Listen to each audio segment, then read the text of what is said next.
la perle. Il était une fois un serpent qui aimait les perles plus que tout au monde. Il en faisait collection, l'une après l'autre, et les cachait au creux d'un vieil arbre. En passant à côté, rien n'aurait pu faire penser que l'arbre abritait un tel trésor. Comment un serpent pouvait-il se procurer des perles ? Il les volait, tout simplement. Il lui suffisait d'une fenêtre laissée ouverte ou d'une tuile mal fixée sur un toit pour se faufiler dans une maison. Et là, lorsqu'il trouvait des bijoux, seules les perles l'intéressaient. De retour dans sa cachette, il les regardait, les caressait, leur parlait même et s'endormait parmi elles pour rêver encore de perles. Un jour, en rentrant chez lui, il surprit un écureuil qui sortait de l'arbre en courant. « Mes perles !» s'écria-t-il en se faufilant à l'intérieur. Dès qu'il aperçut son trésor, il s'arrêta net, stupéfait. Toutes ces perles étaient bien là, mais au milieu des autres, il découvrit une grande perle noire. « Attends !» cria-t-il à l'écureuil qui s'enfuyait. L'écureuil se retourna.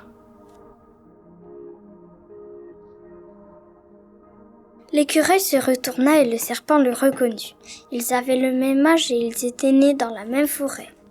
Un jour, ils ont été séparés car leur lieu de vie a été détruit par des hommes qui ont abattu tous les arbres de la forêt où ils vivaient.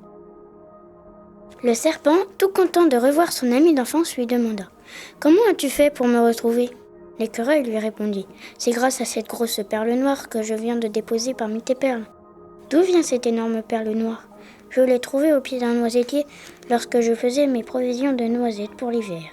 Cette perle a tout à coup tremblé et bougé dans mes pattes et elle m'a fait tout de suite penser à toi et m'a conduite jusqu'à chez toi pour te l'offrir et qu'elle complète ta grande collection. » Étonné par la grosseur de la perle, il retourne près de celle-ci, qui est au creux de l'arbre, l'abri du serpent.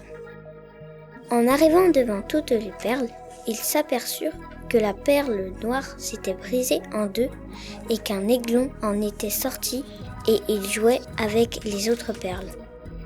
Surpris par cette découverte, l'écureuil et le serpent décident de garder et de s'occuper de cet oisillon, en lui apprenant à se nourrir et à voler. Quelques mois plus tard, l'aiglon a grandi et devient un somptueux rapace, et il considère l'écureuil et le serpent comme ses parents adoptifs.